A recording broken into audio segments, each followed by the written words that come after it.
some of the more significant airplanes during the Second World War, and they noticed that this tail number was still on the books. There was a lot of controversy whether it crashed or burned or whatever. So lo and behold, they started looking around, and sure enough, they found it in a boneyard up in Wisconsin.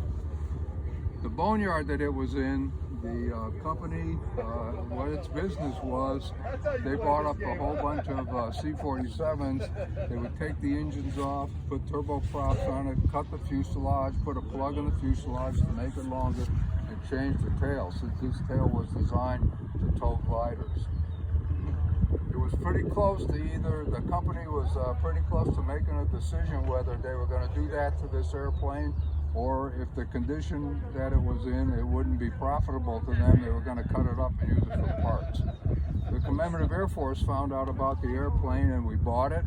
Our goal was to restore it, to get it to look exactly like it did on D-Day. That we accomplished, and also to get that restoration done by the 75th anniversary of D-Day. We got that done.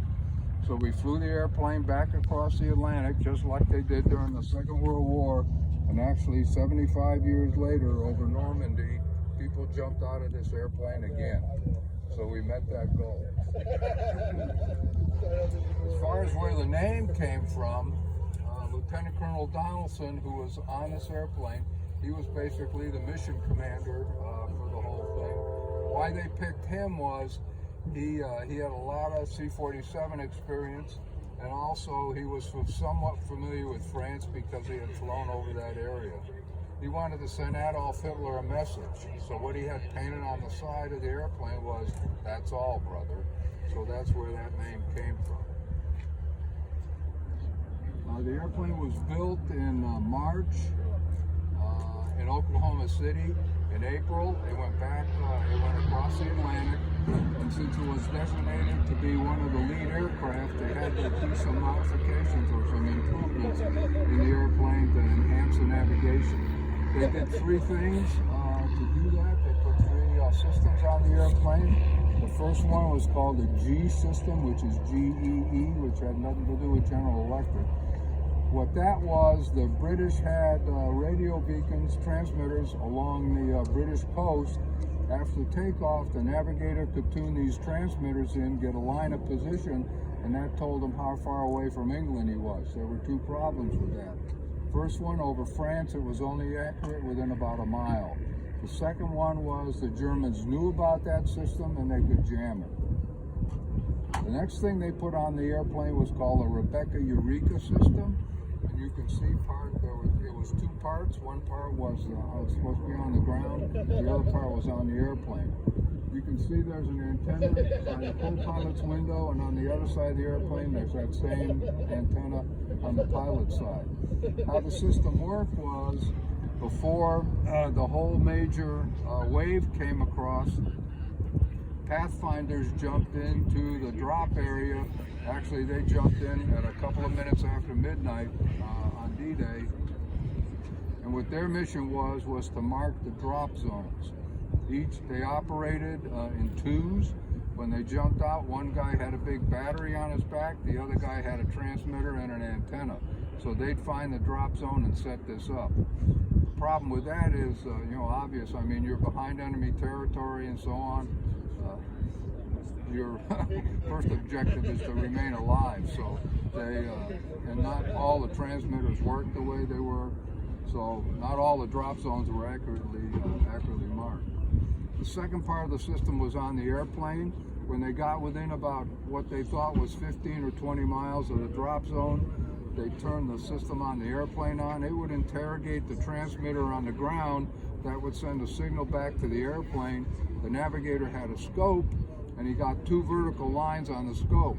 The height of the lines told him how far they were from the drop zone, and as long as they kept the lines equal height, they were headed to the drop zone. If one line got bigger than the other, he'd tell the pilot which way to turn to equalize the lines again.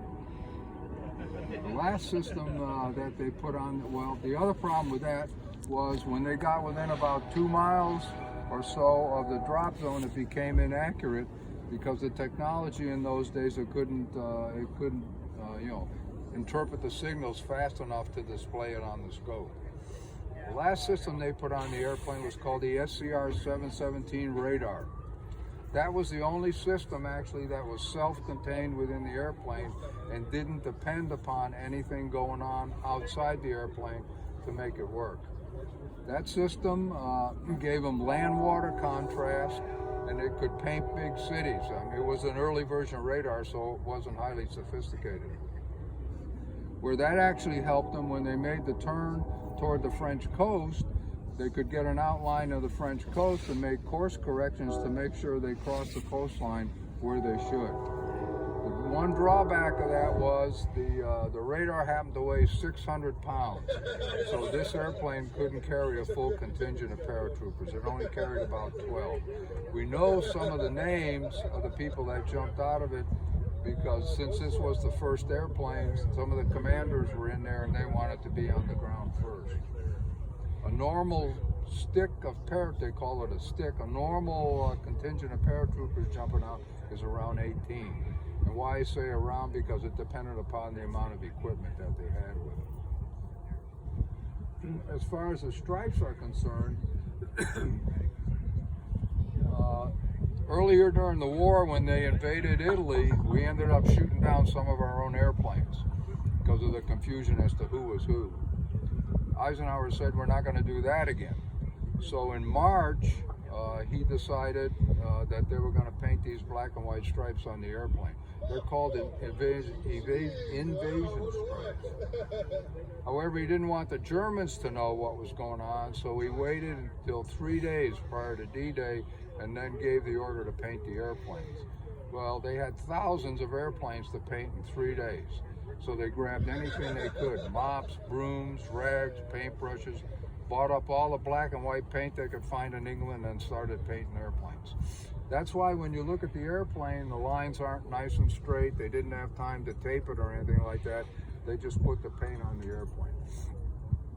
We know what the stripes look like on this airplane because actually we have a photo of the airplane on D-Day.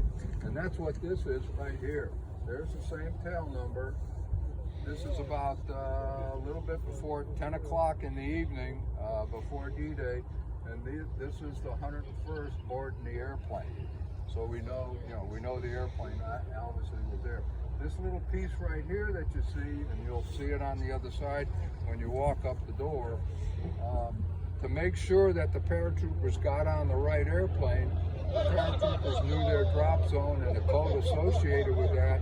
So in chalk, they write in that blank space, what the drop zone was in the code to make sure you got on the right airplane. That's where the term "all chalked up" came from.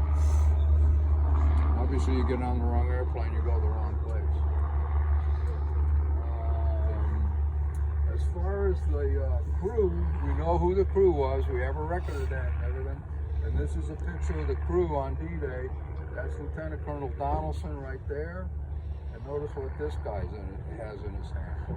He's got a little Scotty in his arm. They took the dog on the mission. What they did was they took their flak jackets off, put it behind the pilot's seat, and then put the dog on top of the flak jackets. As far as the route, since there were 800 airplanes that this airplane was in the lead of, they couldn't all take off, obviously, from the same base. So they took off from several bases, and England joined up on the way. They left the English coast right here, which is an easy place to identify. The British had 2 picket ships in the channel with beacons on them. They flew to those ships. The last beacon, then they made the left-hand turn and headed for the French coast. There were over 800 airplanes that this led. They were in 2 large groups. The first group, about 400, about half of them, and that was called Mission Albany. As they approached the French coast, this was a little bit before midnight. As they approached the French coast, the weather got bad. So they were down to about 300 or 400 feet. Germans were shooting at them. They were jinking around. Like I said, not all the Rebecca, Eureka, not all that system worked well on the ground. So the first group that came across, their success rate in actually getting to the exact drop zone wasn't that great. They all, the people that jumped out of it, they all made was the 101st that jumped out of the first wave. The second wave, which was approximately an hour, they started jumping out of this airplane 45 minutes after midnight.